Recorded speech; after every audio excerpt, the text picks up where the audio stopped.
जब एक छिपकली कर सकती है तो हम क्यों नहीं। यह जापान में घटी एक सच्ची घटना है। अपने मकान का नवीनीकरण करने के लिए एक जापानी अपने मकान की दीवारों को तोड़ रहा था। जापान में लकड़ी की दीवारों के बीच खाली जगह होती है, यानी दीवारें अंदर से पोली होती हैं। जब वह लकड़ी की दीवारों को चीर तोड़ रहा था तभी उसने देखा कि दीवार के अंदर की तरफ लकड़ी पर एक छिपकली बाहर से उसके पैर पर कील ठुकी होने के कारण एक जगह पर जमी हुई थी। जब उसने यह दृश्य देखा तो उसे बहुत दया आई, पर साथ ही वह जिज्ञासु भी हो गया। जब उसने आगे जांच की तो पाया कि वह कील तो उसने मकान बनाते समय 5 साल पहले ठोकी थी। एक छिपकली इस स्थिति में 5 साल तक जीवित थी, दीवार के अंधेरे पार्टीशन के बीच बिना हिले डुले। यह अविश्वसनीय, असंभव और चौंका देने वाला था। उसकी समझ से यह परे था। एक छिपकली जिसका एक पैर एक ही स्थान पर पिछले 5 सालों से एक कील के कारण चिपका हुआ था और जो अपनी जगह से 1 इंच भी नहीं हिली थी, और वह जीवित कैसे रह सकती है। अब उसने यह देखने के लिए कि वह छिपकली अब तक क्या करती रही और कैसे अपने भोजन की जरूरत को पूरा करती रही, अपना काम रोक दिया। थोड़ी ही देर बाद पता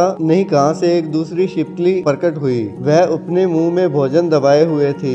उस फंसी हुई छिपकली को खिलाने के लिए वह सन्न रह गया। यह दृश्य उसके दिल को छू गया। एक छिपकली जिसका एक पैर कील में ठुका हुआ था, एक दूसरी छिपकली पिछले 5 साल से भोजन खिला रही थी। अद्भुत। दूसरी छिपकली ने अपने साथी के बचने की उम्मीद नहीं छोड़ी। वह पहली छिपकली को पिछले 5 साल से भोजन करवा रही थी। अजीब है, एक छोटा सा जंतु तो यह कर सकता है, पर मनुष्य जैसा प्राणी जिसे बुद्धि में श्रेष्ठ होने का आशीर्वाद मिला हुआ है, नहीं कर सकता। कृपया अपने प्रिय लोगों को कभी न छोड़ें। लोगों को उसकी तकलीफ के समय में अपनी पीठ न दिखाएं। अपने आप को महान, ज्ञानी और सर्वश्रेष्ठ समझने की भूल न करें। आज आप सौभाग्यशाली हो सकते हैं, पर कल तो अनिश्चित है और कल चीजें बदल भी सकती हैं। प्रकृति ने हमारी उंगलियों के बीच यह जगह शायद इसलिए दी है ताकि हम किसी दूसरे का हाथ थाम सकें। आप आज किसी का साथ दीजिए, कल कोई न कोई दूसरा आपका साथ दे देगा।